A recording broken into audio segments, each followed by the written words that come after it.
Boa noite. Eu sou Camila, sou médica intensivista da UTI do Hospital Santa Marta. Para iniciar nossa live, eu quero primeiro agradecer o SMEP e ao hospital por disponibilizar esse meio de comunicação para a gente tentar, né, esclarecer as estratégias do tratamento do COVID, do paciente com COVID, principalmente paciente grave, diante de tanta polêmica que a gente tem visto, e diante de uma pandemia de tamanha proporção. Hoje a gente sabe que mais de 6 milhões e 300 mil pessoas já foram contaminadas. A gente já tem, com dados atualizados de hoje, mais de 29.300 mortes no país, né?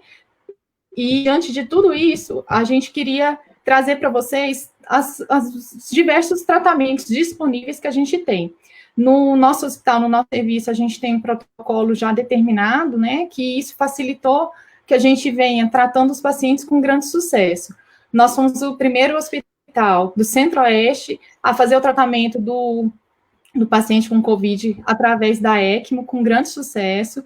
Nossas taxas de mortalidade, de sucesso de recuperação, elas estão bem acima do que a gente tem visto em vários países, em vários serviços, e isso nos dá a segurança de vir esclarecer, tanto para a equipe, né, para o profissional de saúde, como é que são nossas técnicas, quanto para o público leigo que tenha perguntas e para entender o que é essa tal dessa ECMO que a gente vem falando tanto, que agora vem fazendo, né, dando maior suporte para a gente.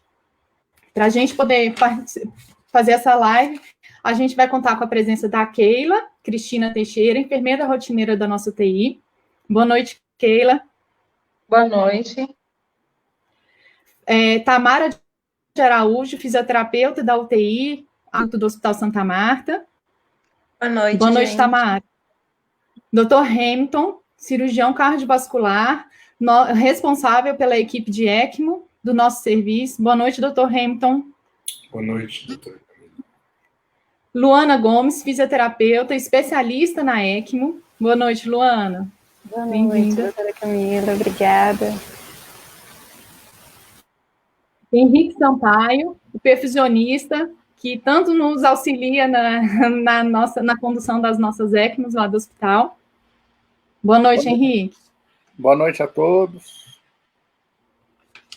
Para a gente iniciar, eu gostaria primeiro que a gente vai falar muito em hipoxemia, né? Que para o leigo o que é isso, que é o que vai nos conduzir, que vai nos orientar na nossa internação ou não do paciente, deixar ele no hospital ou não, se vai mantê-lo na UTI ou na enfermaria. E a hipoxemia nada mais é que a quantidade de oxigênio que a gente tem disponível no sangue.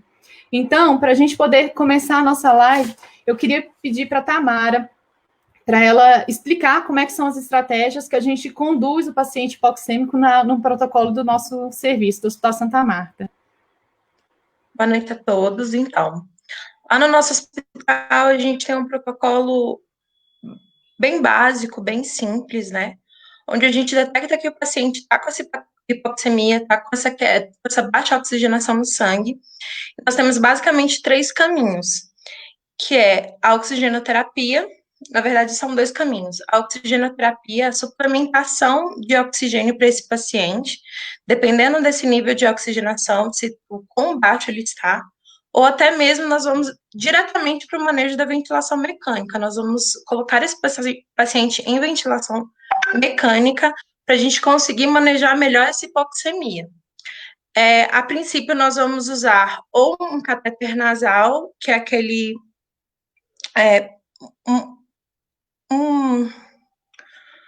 Um dispositivo bem simples, né? Que nada é uma cânula nasal com um pouquinho de oxigênio para o paciente, ali cerca de 1 a 4 litros de oxigênio para o paciente.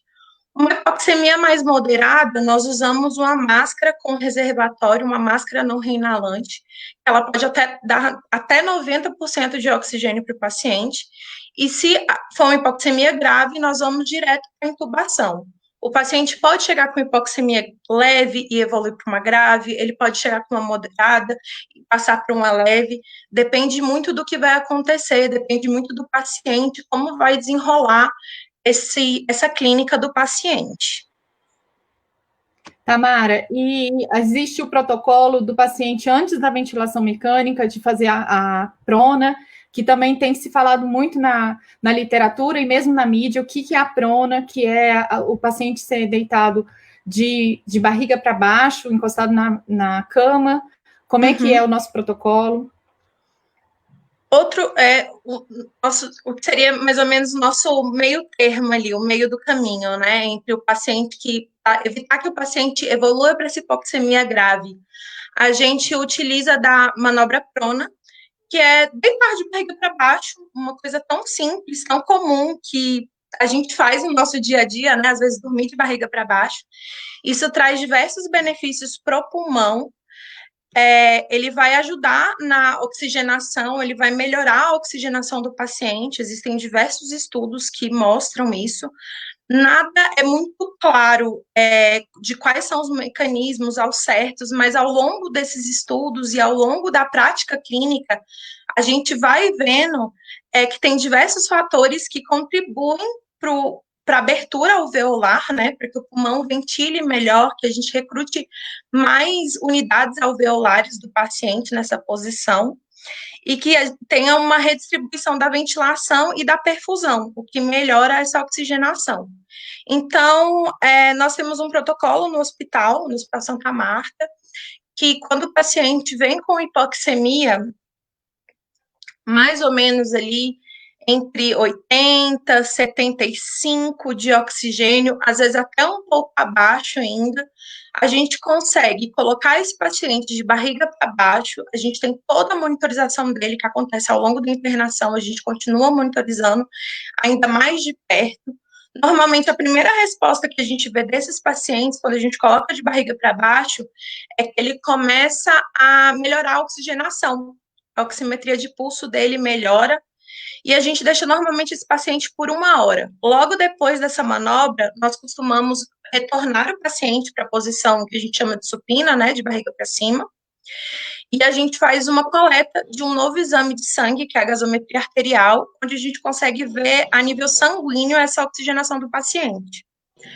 Quase sempre, a maioria dos casos, nós temos sim a melhora dessa oxigenação, nós temos uma resposta positiva, e a partir daí a gente coloca o paciente nesse protocolo, que todos os dias, pelo menos 3 vezes no dia, ele vai ficar deitado de barriga para baixo por 1 hora, e nós vamos monitorizar todos os sinais vitais dele. A gente retira o paciente desse protocolo quando a gente tem uma melhora dessa oxigenação, né? Quando a gente passa a coletar os exames e repara que ele está tendo uma evolução boa, ele está melhorando essa oxigenação, e quando a troca alveolar, que é um cálculozinho que a gente faz, está acima de 300.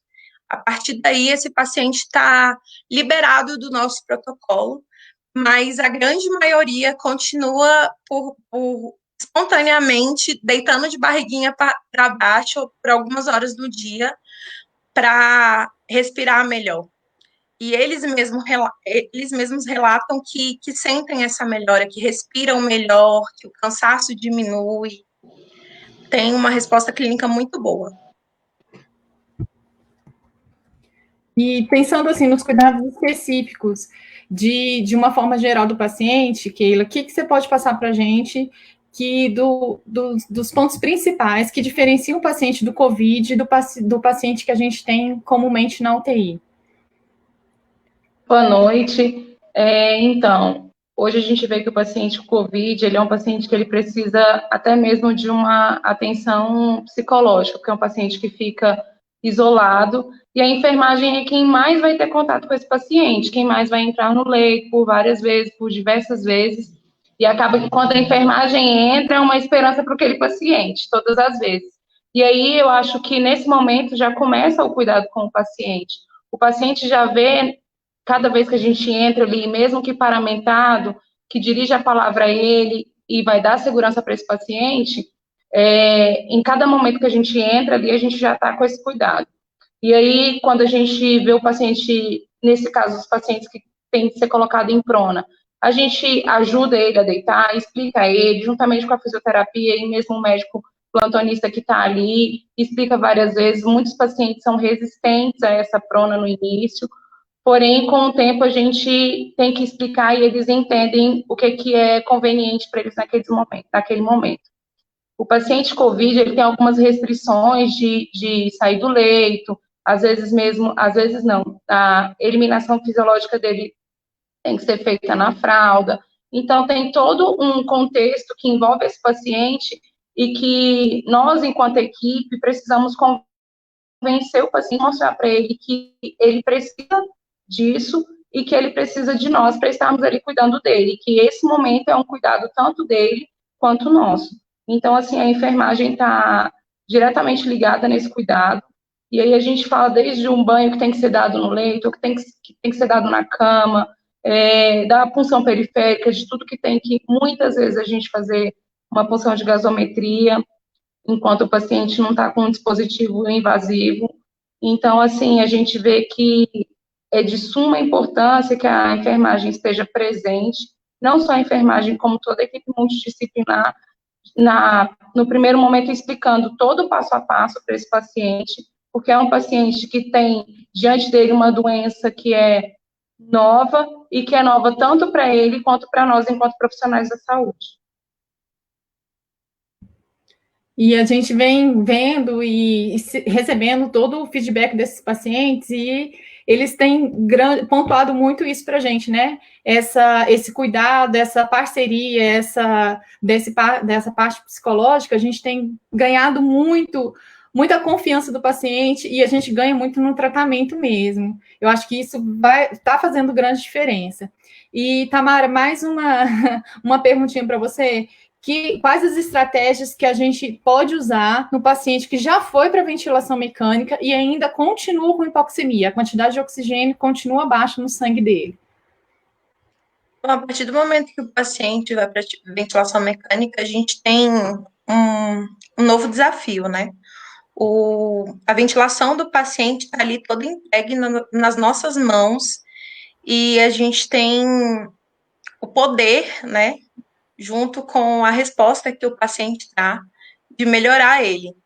E na ventilação mecânica, basicamente os recursos que a gente usa são a ventilação protetora, né, que a gente ventila o paciente com volume corrente ideal, por volta ali de 6 ml por quilo de peso, ideal, que a gente calcula através da altura do paciente, e a gente começa essa ventilação protetora e usa também o recrutamento alveolar e a titulação de PIP, para a gente tirar daquele pulmão a melhor capacidade dele, a melhor maneira que ele pode funcionar. A gente faz uma série de cálculos, a gente fica do leito, mexe nos parâmetros, perde um tempo não, né? A gente fica um bom tempo ali, na beira do leito do paciente, fazendo uma série de cálculos para a gente saber quais parâmetros deixar para ele, em quais parâmetros o pulmão dele vai ter uma resposta melhor, vai ter uma complacência melhor, para a gente poder trabalhar e tentar fazer esse resgate do pulmão.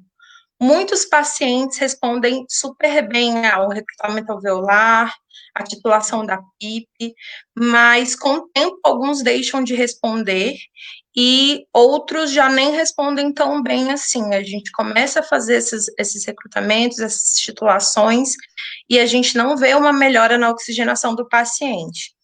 Nesse momento, a gente lança mão de outras estratégias, que é também a posição prona em ventilação mecânica, que é um pouquinho mais complexo do que deixar o paciente que está sem nenhum aparelho de barriga para baixo, porque existe muito trabalho da equipe multidisciplinar e um esforço de todos, um trabalho em equipe de verdade, que primeiro, colocar o paciente nessa posição e depois ter todo um manejo com ele, porque são horas nessa posição.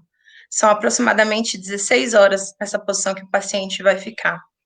E depois disso, a gente retorna o paciente à posição supina, a gente retorna o paciente em posição de decúbito ventral, né, de barriga para cima, para poder continuar o trabalho, fazendo recrutamento, se for necessário, fazer uma titulação, se for necessária, fazer uma nova pronação, se ele para de responder, se essa oxigenação cai bastante, e a partir daí a gente consegue ganhar muitas coisas. Mas se a gente não tem essa resposta positiva, acaba que a gente tem que recorrer à ECMO.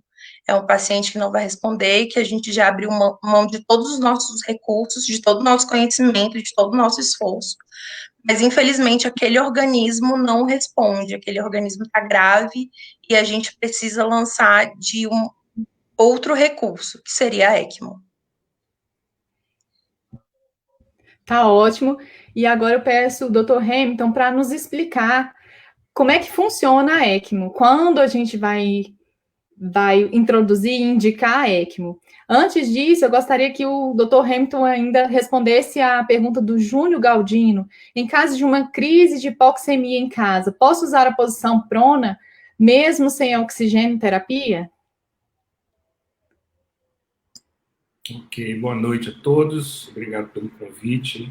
Parabéns aí ao Hospital Santa Marta, ao SMEP, pela iniciativa de divulgar essa técnica, né, essa estratégia que tem contribuído para salvar muitas vidas no mundo aí por conta dessa pandemia. Primeiro é importante entender que a hipóxia, né, a hipoxemia, ela é a falta de oxigênio nos tecidos. O que nos mantém vivos é exatamente o oxigênio que chega através dos nossos pulmões, né, que passa para a corrente sanguínea e ele é levado pela corrente sanguínea até todos os tecidos do organismo. Então, para uma pessoa já estar em hipoxemia, isso significa que ela já está numa situação muito debilitada.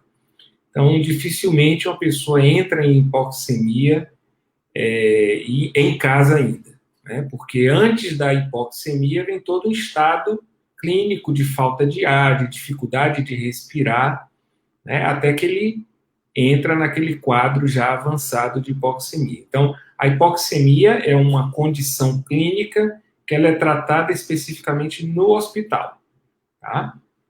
Então, e geralmente em unidade de terapia intensiva, onde vão aqueles pacientes mais graves que demandam um cuidado intensivo e uma atenção mais especializada, tá? Bom, onde é que entra a ECMO nessa história aí da COVID, né, e dos pacientes com hipoxemia, né? Então, a gente sabe que é uma parcela da população que é contaminada por esse vírus, ela desenvolve uma síndrome de desconforto respiratório agudo.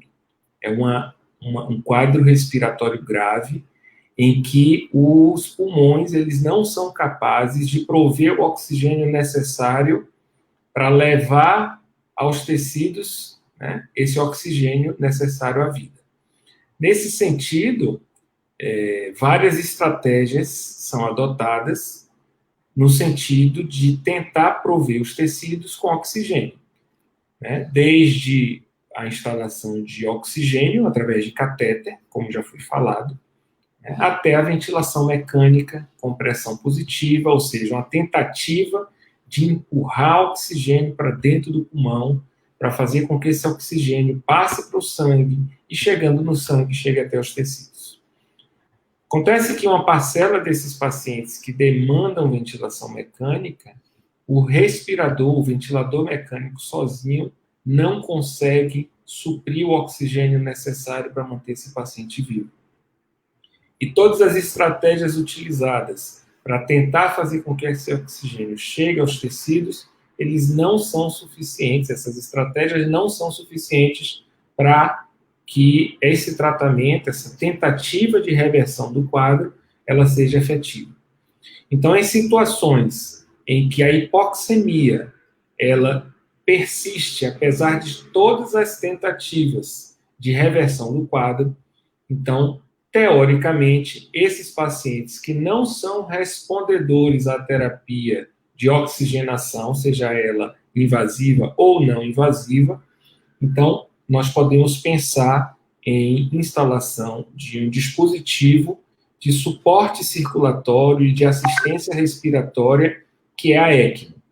Para que todo mundo possa entender, eu vou projetar aqui duas lâminas, só para que vocês possam entender melhor, tá? Todos conseguem ver minha tela? Sim.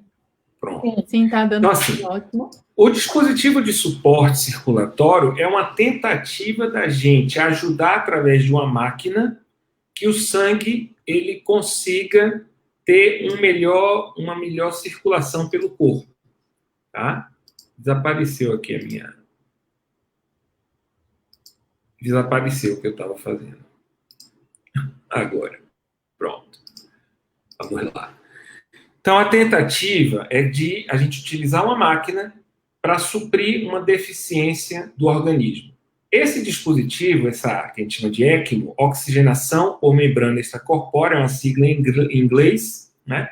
Ela pode ser utilizada tanto para pacientes que têm disfunção cardíaca, que têm uma insuficiência cardíaca grave, ou pacientes que têm uma insuficiência respiratória grave, tá? Então, quando o paciente tem insuficiência cardíaca, ou seja, o coração não consegue bombear o sangue, existe uma falha cardíaca, então esse equipamento é utilizado para substituir temporariamente a função do coração.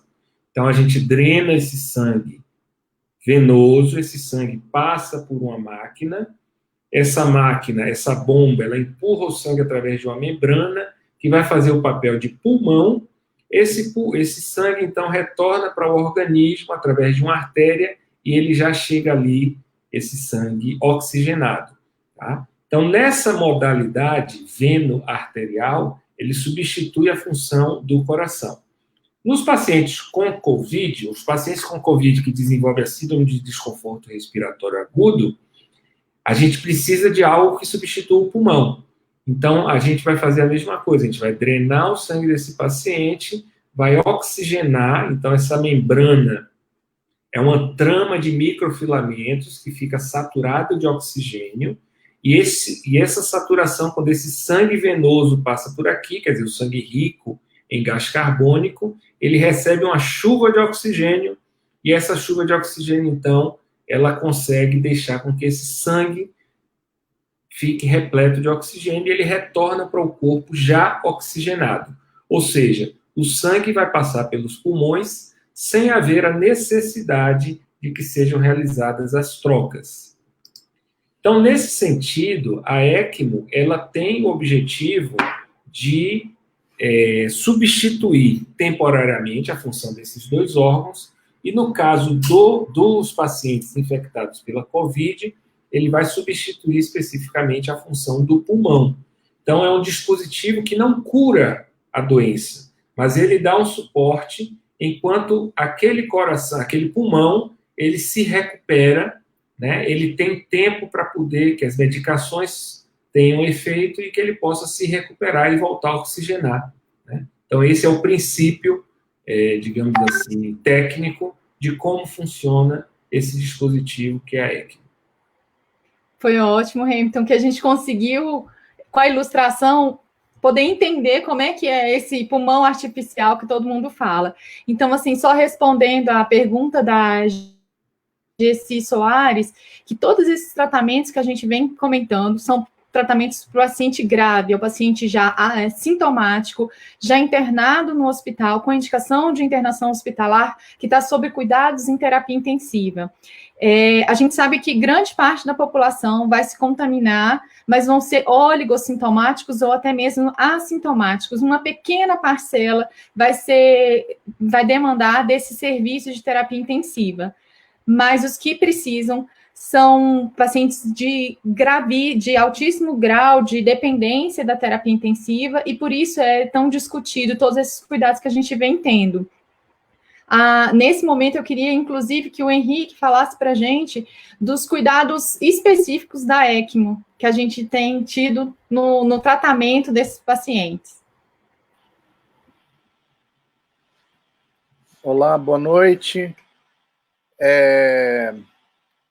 Eu vou falar um pouco sobre os cuidados específicos, tentar ser um pouquinho bem sucinto e passar uma linguagem mais simples. porque os cuidados são diversos. A gente sabe que a ECMO, como o circuito apresentado, aparentemente é um pouco simples, mas a gente tem o suporte respiratório ou circulatório, no caso aqui a gente então está falando do suporte respiratório, mas a ECMO tem alguns efeitos deletérios importantes, e por isso que é importante ter um cuidado em tempo contínuo na beira do leito da UTI, de um profissional dedicado ao manejo do equipamento para uma eventual intercorrência, e em relação também a esses cuidados específicos, que eles vão desde a anticoagulação, que a gente precisa manter o sangue anticoagulado para não ter nenhuma coagulação, já que o sangue ele tá circulando na parte extracorpórea do paciente, né? Ele está em contato com uma superfície não fisiológica. O fluxo também é importante.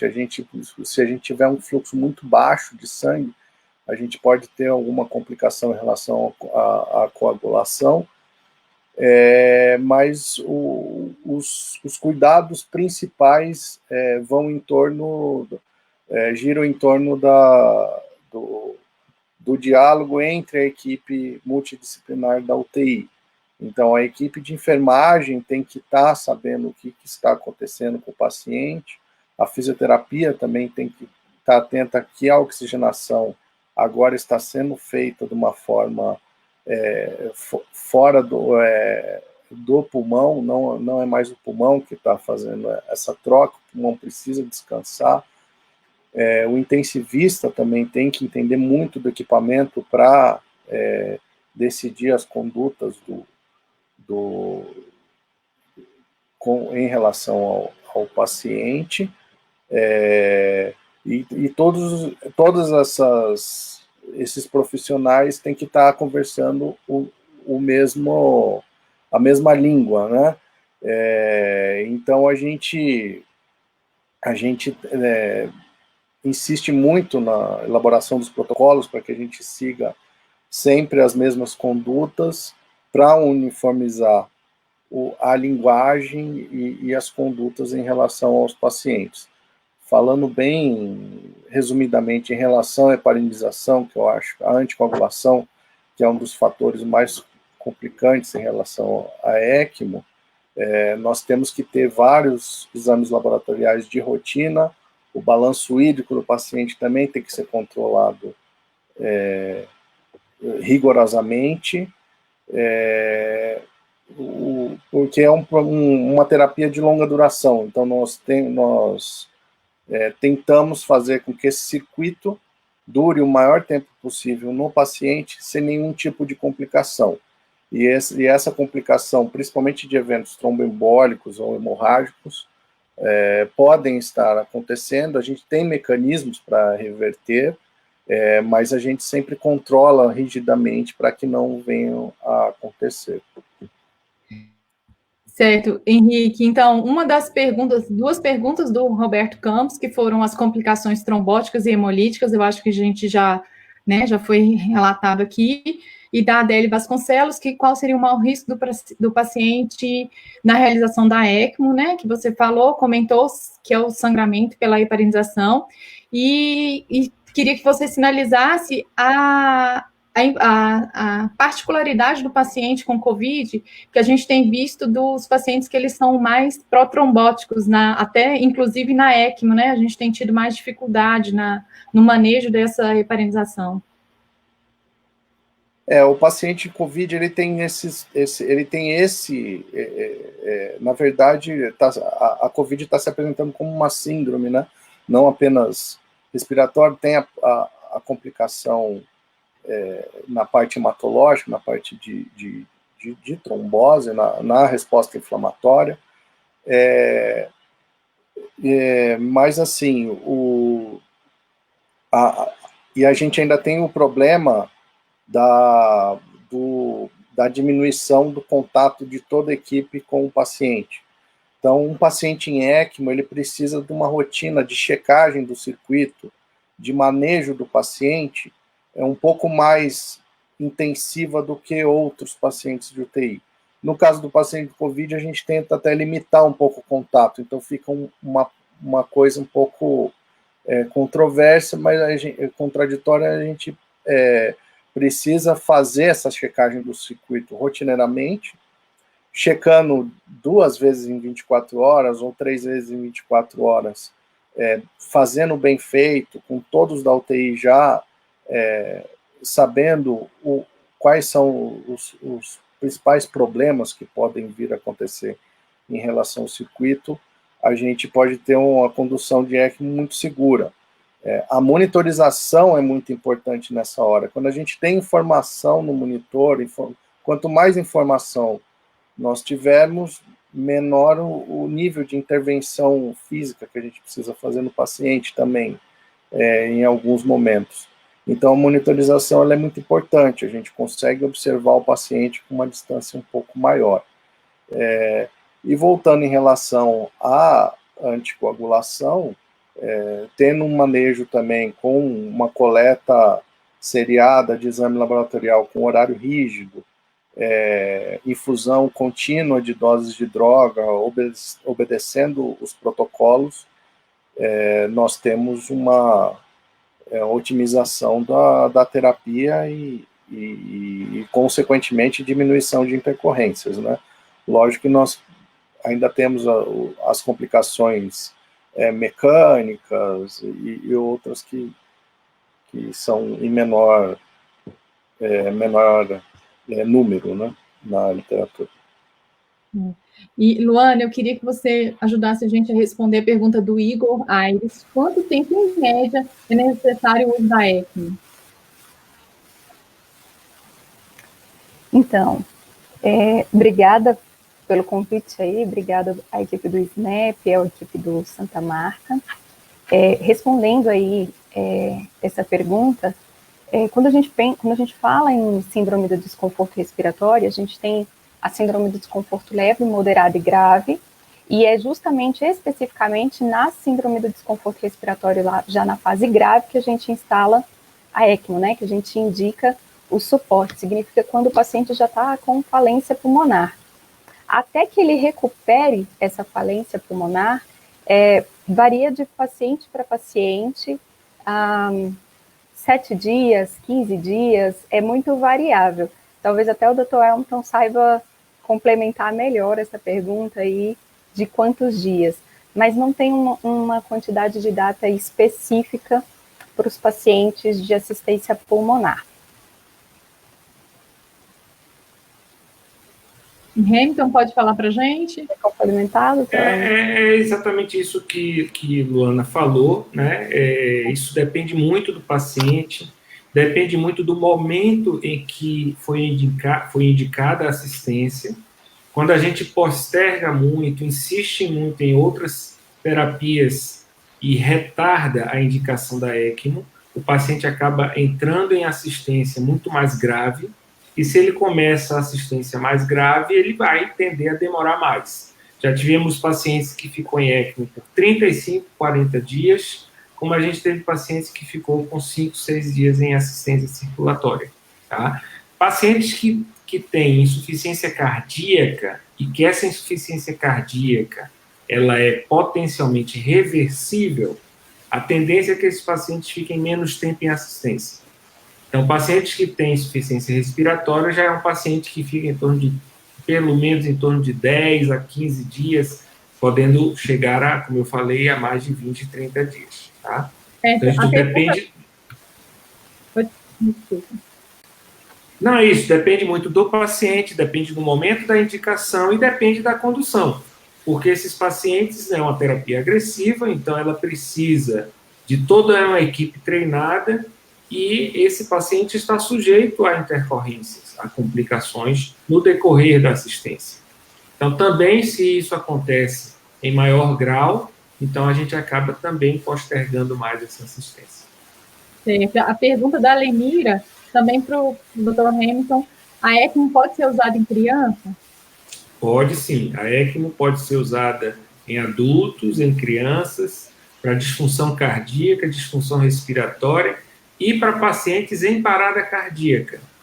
Então, existem estudos que demonstram que paciente que é colocado em ECMO durante uma parada cardíaca, 30% desses pacientes vão conseguir sobreviver. Né? Muitas vezes, um paciente desse que vai para uma parada cardíaca, a mortalidade é muito alta. Né? Muitos não conseguem reverter. E a ECMO tem conseguido. A outra pergunta A pergunta da Andréa GS Nascimento: como fica a questão da legislação na autorização da ECMO, uma vez que é sabido que não tem cobertura no rol da ANS? Excelente essa pergunta, excelente, gostei muito dessa pergunta. A ECMO é um tratamento que já existe no mundo há 40 anos, há mais de 40 anos. Né? Há quase 50 anos. Né? No Brasil, essa terapia ela está aqui entre nós por volta de 15 anos. Ela está sim no rol da ANS. Ela é uma terapia de cobertura obrigatória pelo rol da ANS. O que acontece é que, infelizmente, muitas operadoras de plano de saúde têm resistência em aceitar e autorizar a realização desse procedimento. E o Sistema Único de Saúde ele ainda não incorporou essa tecnologia, essa terapia, no seu rol de tratamento para pacientes com insuficiência cardíaca ou insuficiência respiratória, que vai de encontro, né, a tudo aquilo que vem sendo feito no mundo. Então, hoje, suporte circulatório é uma realidade para salvar pacientes, isso em todo o mundo. Por conta dessa pandemia, já foram colocados mais de 1.500 dispositivos desses na Europa, nos Estados Unidos, no Japão e provavelmente na própria China. O Brasil, até a semana passada, nós estávamos com 55, 56 pacientes que se beneficiaram dessa terapia, a maioria com os resultados muito bons. Mas o Brasil ainda está muito atrasado nessa incorporação tecnológica. Isso é muito ruim, porque a gente tem tecnologia no mundo que pode salvar vidas e a gente não consegue lançar mão dessas tecnologias. A gente vê todo dia aí nas matérias dos jornais a quantidade de pessoas jovens que estão morrendo por conta dessa pandemia e que elas poderiam estar sendo recuperadas, já que elas não responderam à terapia tradicional, convencional, com ventilação mecânica. São pessoas que não tinham doenças pré-existentes, muitas delas, né? E essas pessoas poderiam se recuperar e voltar à vida normal. E a gente está vendo todo dia pacientes de 30, de 40 anos, de 50 anos, ou mesmo pacientes, às vezes, um pouco mais velhos, que têm algumas doenças associadas, mas que são pacientes que são altamente viáveis e que poderiam estar se recuperando. Infelizmente, a gente não tem isso por conta de toda essa burocracia e dificuldade que temos no nosso país de assimilar novas tecnologias. E o protocolo do Ministério da Saúde, já falando da ECMO no tratamento do COVID, também deixa a gente bastante tranquilo e nos apoia a manter essa terapia, essa opção de terapia no nosso protocolo, né? E eu queria pedir para a Luana nos descrever, que eu acho que os fisioterapeutas que estão nos assistindo estão ansiosos de saber como é que a gente faz o ajuste da ventilação mecânica no paciente que já está em ECMO. Então, vamos lá. Quando a gente fala de um paciente em SDRA grave, a gente tem lesões leve, moderada e grave, e quando entra no SDRA grave, a gente tem alguns dias para resgatar esse paciente de volta, né, de voltar esse paciente para uma condição pulmonar um pouco melhor. Se ele permanecer muitos dias nessa condição de SDRA grave, ele acaba entrando num processo que é difícil de reverter, é uma lesão quase irreversível nesses alvéolos. Então, todas essas manobras, essas terapias que a Tamara falou mais cedo, que é de pronação, recrutamento, já num paciente mais grave, a gente tenta fazer nesse período de SDRA grave, principalmente nos primeiros dias, né, dessa complicação mais grave. Então, falando de uma forma mais simples, quando o paciente entra nessa gravidade, o alvéolo ele fica rígido, ele fica tenso, ele fica duro, então fica difícil ventilar, e o ventilador, se for falar de uma forma mais simples, o ventilador fica em potência total, e mesmo assim ele não consegue gerar o volume pulmonar que o paciente precisa. Então, quando a gente coloca o paciente na ECMO, a ideia seria tirar essa sobrecarga que o ventilador está causando nesse pulmão para gerar esse volume que o paciente precisa. Então, quando a gente coloca o paciente no suporte de ECMO, a ventilação mecânica, a gente diminui todos os parâmetros na tentativa de deixar um repouso, um conforto aí para esse pulmão, para dar tempo, né? Porque a ECMO, ela não é um tratamento, ela é um suporte de tempo. Então, quando a gente tira toda a carga do ventilador, a Tamara tinha falado que a gente utiliza uma ventilação protetora. No caso, quando a gente coloca a ECMO, a gente usa uma ventilação ultraprotetora. São volumes bem baixinhos, volumes que a gente não conseguiria se a gente estivesse acordado, respirando espontaneamente. Isso tudo, assim, acaba gerando um conforto para o pulmão, a gente tira a sobrecarga do pulmão. E isso dá tempo de tentar tratar o problema, seja por Covid-19, seja por outra infecção, seja por outro insulto. Mas nos dá tempo para todo o restante do tratamento fazer efeito. Então, se eu fosse resumir, a gente tentaria tirar, a gente, no caso, tenta fazer a ventilação ultraprotetora, que são cair os volumes e as pressões do ventilador quase para valores bem subfisiológicos, que seriam 3 ml quilo, né? Geralmente a gente faz ventilações com volumes um pouco mais altos que isso, que chega a 6 ml quilo, 7 ml quilo. Quando a gente coloca a ECMO, a gente cai esses valores praticamente pela metade, na tentativa de minimizar a sobrecarga no pulmão.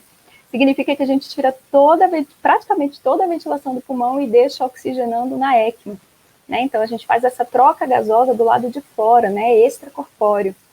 E o pulmão acaba passando um bom tempo aí em recuperação. Acho que é mais ou menos isso. Tá ótimo, Luana. Então a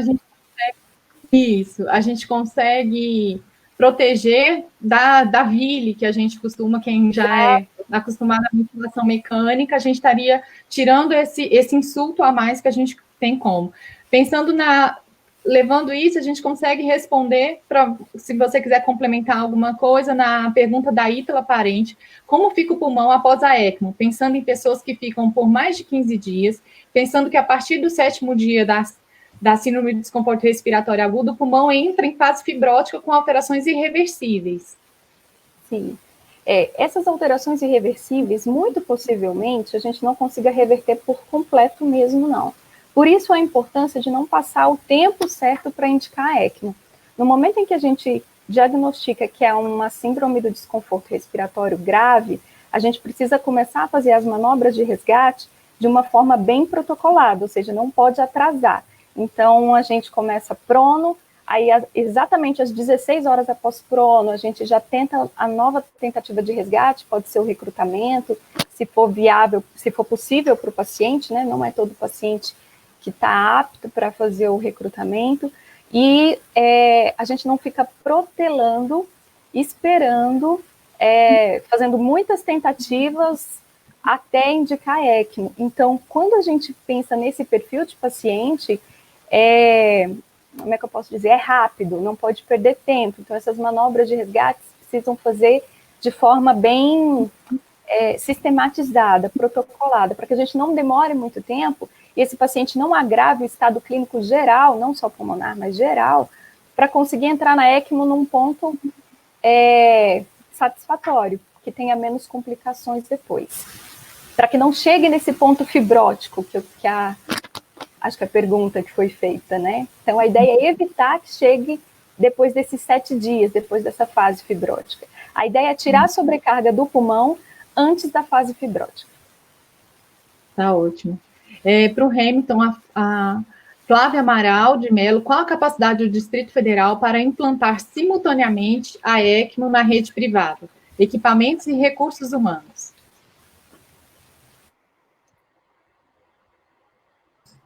Então, hoje a gente tem uma equipe, né, nosso grupo de ECMO, né, é um centro de assistência, é um centro de ECMO, ele está vinculado hoje a uma organização internacional, que é a Extracorporeal Life Support Organization. Cerca de 15 profissionais eles integram o nosso grupo, né? E a gente hoje é referência em 7 hospitais privados do Distrito Federal, né? Então, a gente teve toda uma preocupação nesse período de preparação dos hospitais para enfrentar essa pandemia, e a gente teve um cuidado de procurar treinar as equipes das unidades de terapia intensiva nos conceitos básicos da assistência, de manejo do equipamento, de manejo do paciente, um protocolo um protocolo rígido, né, discutido com os médicos, fisioterapeutas, enfermeiros, né, pessoal da nutrição. Então, a tentativa nossa foi ampliar esse número de profissionais, que hoje ele é um número limitado, de 15, né, e potencializar isso com as equipes de unidade de terapia intensiva. Tá? Então, hoje a gente tem condições de conduzir simultaneamente 5, 6 ECMOs, né, uma vez que a gente conseguiu fazer essa capacitação mais básica do pessoal das UTIs. Né? Isso sem falar que Brasília, Distrito Federal, além de ser um centro, né, nosso grupo, além de ser um centro de referência em suporte circulatório pela ECMO, nós também somos um centro formador. Hoje existem 4 centros formadores no Brasil, e um deles é Brasília. Então, todo ano a gente tem um curso, né, com a participação de muitos profissionais, com pessoas de outros estados também, de outros países que participam do curso, e a gente está nesse trabalho aí exatamente de difundir essa tecnologia, esse conhecimento, para tentar ampliar essa atuação.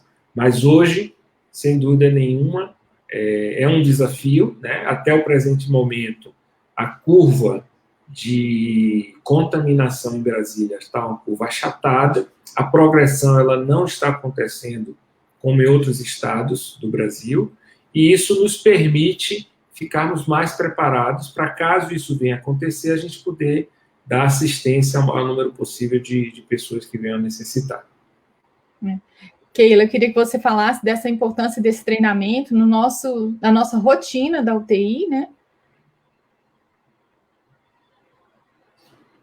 Então, a ECMO é um manejo muito novo, né, mesmo para a equipe da enfermagem, que a gente pouco tem experiência. Quando a ECMO veio para a gente num treinamento já no início mesmo da pandemia, que a gente teve um treinamento com a equipe do Dr. Helmut, com a Luana e o Henrique, foi nos apresentado a ECMO, o manejo mesmo da máquina, para a gente conhecer um pouco, e aí a gente foi adequar esse manejo ao paciente. E aí a gente vê que é um manejo um pouco mais complicado, são cânulas extensas, calibrosas, que a gente tem que ter muito cuidado no manejo do paciente, no leito. É um paciente já que tem uma mobilidade muito reduzida, o paciente que está criorizado, está sedado, a gente não tem, totalmente dependente da equipe de enfermagem para manusear esse paciente. Então, o cuidado de manutenção de toda essa aparelhagem dentro do leito, e mesmo das cânulas, para ter cuidado para não ter infecção, de no banho ter aquele cuidado para manter o curativo sempre limpo e seco, e tudo isso a gente tem que manter o máximo de cuidado para a gente não trazer uma infecção para esse paciente.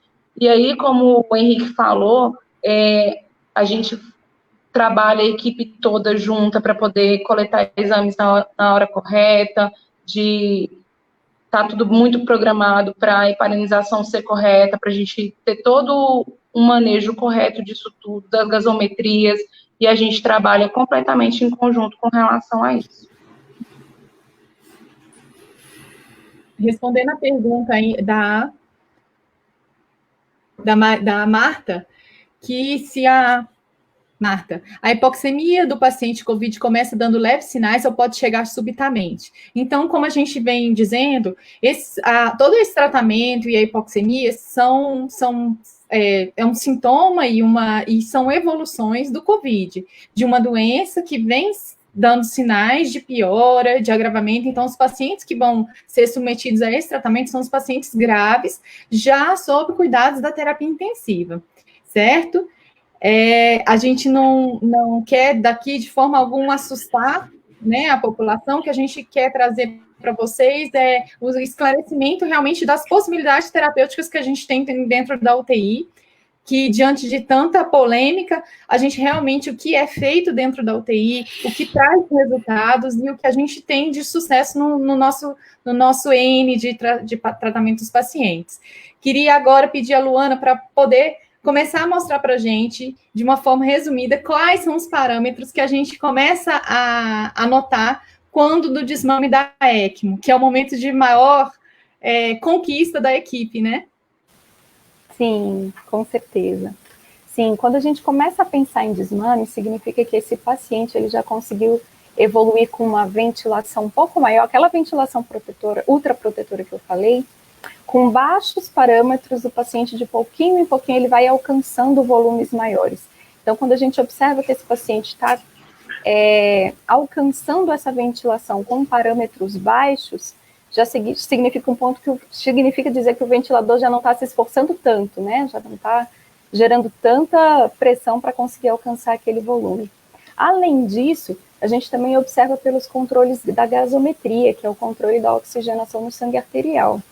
Então, a gente começa a fazer testes seriados, testes diários, para observar se o paciente está conseguindo, somente pelo ventilador, alcançar, com o oxigênio do ventilador, alcançar os valores ideais aí de oxigenação, que seria uma PaO2, assim, considerada mais alta, né, acima de 100, 100 e pouco, e com uma saturação se mantendo adequada, e mais ou menos por isso aí, né, a gente faz os testes seriados, tirando um pouco o suporte da ECMO, e testando ver se ele já está conseguindo se manter com parâmetros baixos no ventilador e de oxigênio. Agora, respondendo a pergunta da Vilani Mendes, Félix, quais os exames realizados para avaliar se a ECMO está funcionando para planejar a retirada do suporte de ECMO? Você disse da PO2, em qual exame eu vou avaliar essa PO2?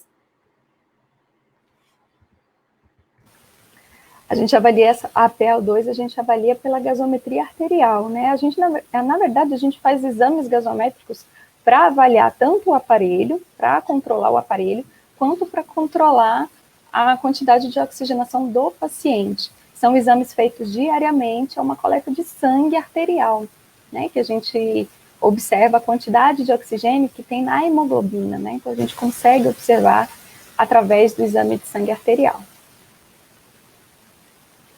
Agora, Tamara, eu queria que a Tamara ajudasse a gente a responder a pergunta do Eduardo Freire, que pergunta, primeiro, um paciente que se curou de Covid, ele pode ter possibilidade de se contaminar novamente? Essa resposta, infelizmente, Eduardo, a gente não tem na literatura, né? O que se tem, que inclusive o teste de RT-PCR, ele pode vir positivo com fragmentos do RNA do vírus, contaminação para as demais pessoas. Se os pacientes podem se contaminar novamente, ainda não temos casos, relatos, com certeza seguros que se os casos descritos na China são verdadeiros ou não.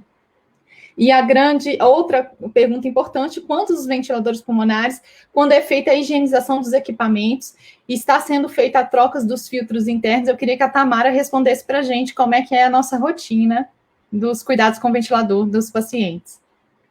Então, lá no Hospital Santa Marta, nós temos protocolos bem rígidos em relação à higienização, tanto dos equipamentos, de todos os equipamentos, do leito, de tudo. Tudo é muito bem higienizado, nós seguimos um padrão de excelência nessa higienização, nós seguimos todos os protocolos e todas as recomendações da Anvisa.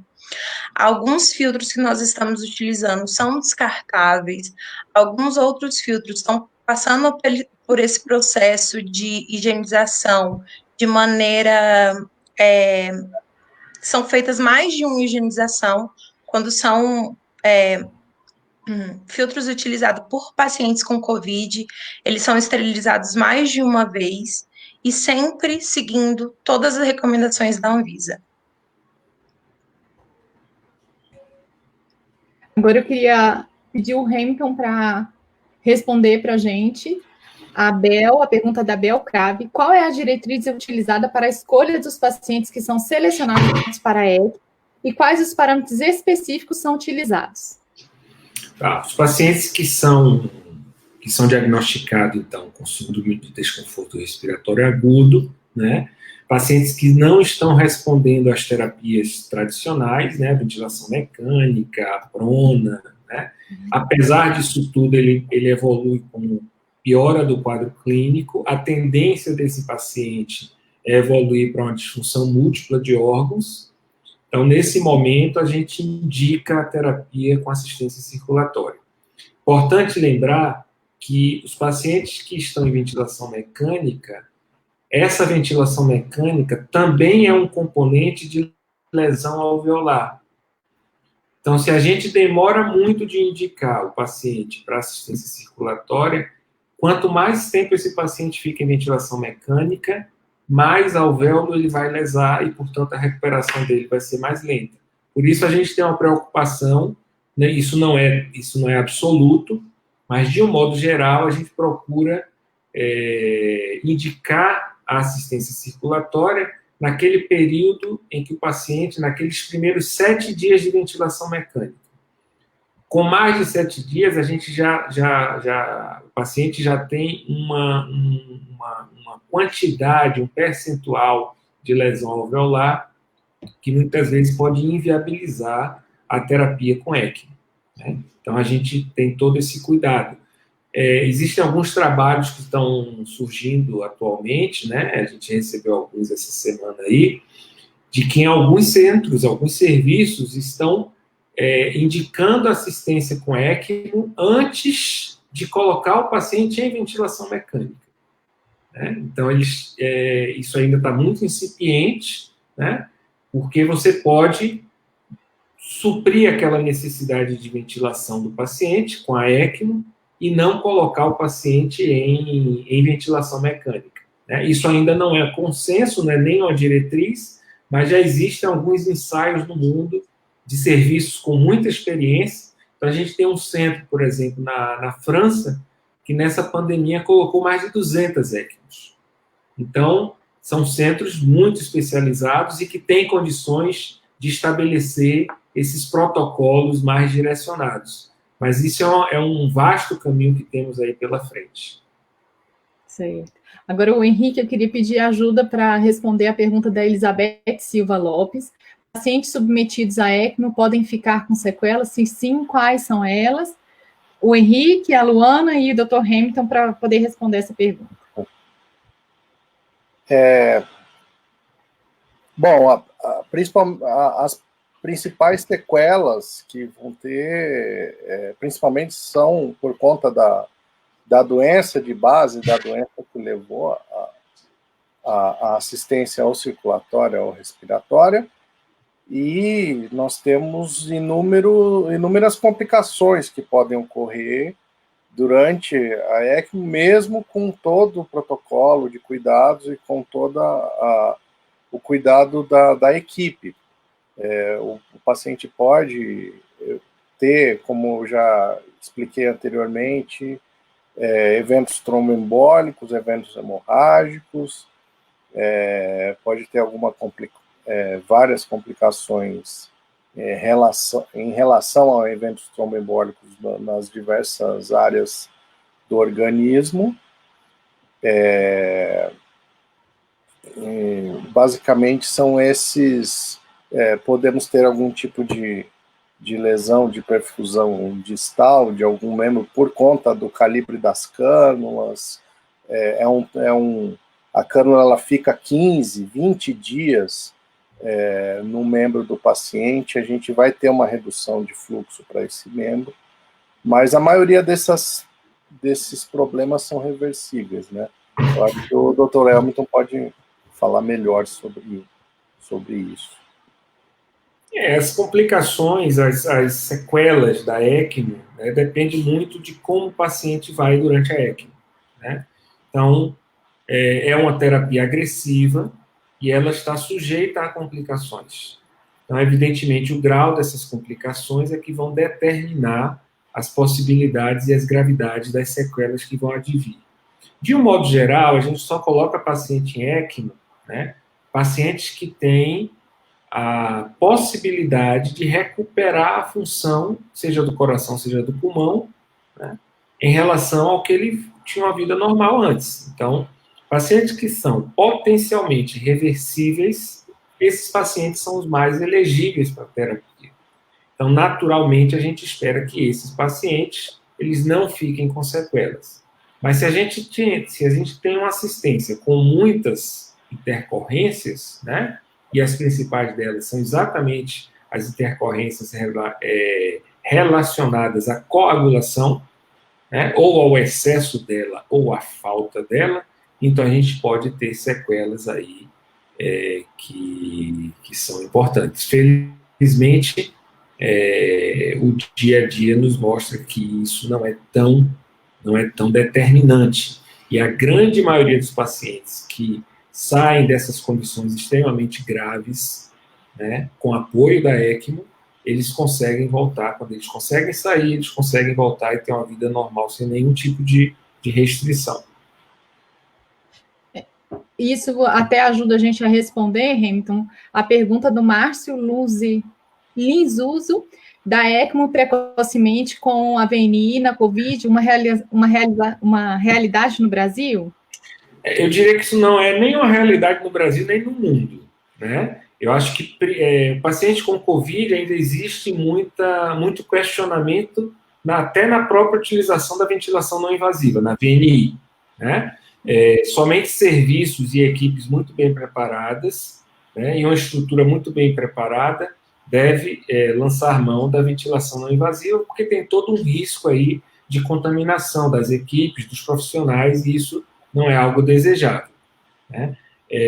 A utilização da ECMO precocemente, né, ainda é algo que não está tão próximo da nossa realidade, tá? Naturalmente, o Brasil, como a gente não tem um volume grande de assistências, de ECMOs, né? Para vocês terem ideia, são 23 centros no Brasil, né? Então, um país desse tamanho, somente 23 centros realizam assistência pela ECMO. Então, a gente fica a reboque de tudo aquilo que vem de outros países que têm uma demanda muito maior, uma realidade maior, e não precisamos ir longe, não. Aqui mesmo na América Latina, a gente tem centros de excelência no Chile, na Argentina, no Uruguai, na Colômbia, né? O nosso país, infelizmente, nesse aspecto aí, ele fica atrás, e por ficar atrás, a gente fica na expectativa desses estudos nos mostrarem se essa opção de fazer assistência circulatória mais precoce tem resultados melhores do que postergar. A gente sabe que quando a gente posterga muito a indicação da terapia, a gente já sabe disso, os resultados são piores. Mas será que eles são melhores quando a gente antecipa muito essa terapia? Isso ainda é uma dúvida para todo mundo, não é só para a gente, não. E uma outra dúvida que o Henrique pode nos responder é: o paciente com suporte dialítico, fazendo hemodiálise, ele é contraindicação para ECMO? Não, de forma alguma. As contraindicações, elas são bem específicas, e eu comecei a minha experiência com ECMO tem mais de 15 anos, quase 15 anos. Existiam muitas contraindicações. Hoje em dia as contraindicações elas estão caindo, estão diminuindo cada vez mais. Eu lembro que acima de 60 anos já era uma contraindicação relativa, hoje em dia 70 anos, e a gente vê que no Japão a maior parte, a média dos ECMOs para COVID, a média de idade é de 74 anos dos pacientes que foram colocados em ECMO. Então, a maioria das contraindicações são relativas. Em relação à hemodiálise, se o paciente é dialítico, geralmente a gente conecta até o sistema de diálise na ECMO, que não só pode ser feito, como deve ser feito, porque a gente evita com que o paciente a gente tenha que fazer um acesso novo no paciente, uma punção nova que pode causar infecção, sangramento, várias complicações, e o circuito da ECMO é perfeitamente compatível com vários outros dispositivos. A gente consegue conectar várias coisas o circuito ele tem várias portas, né?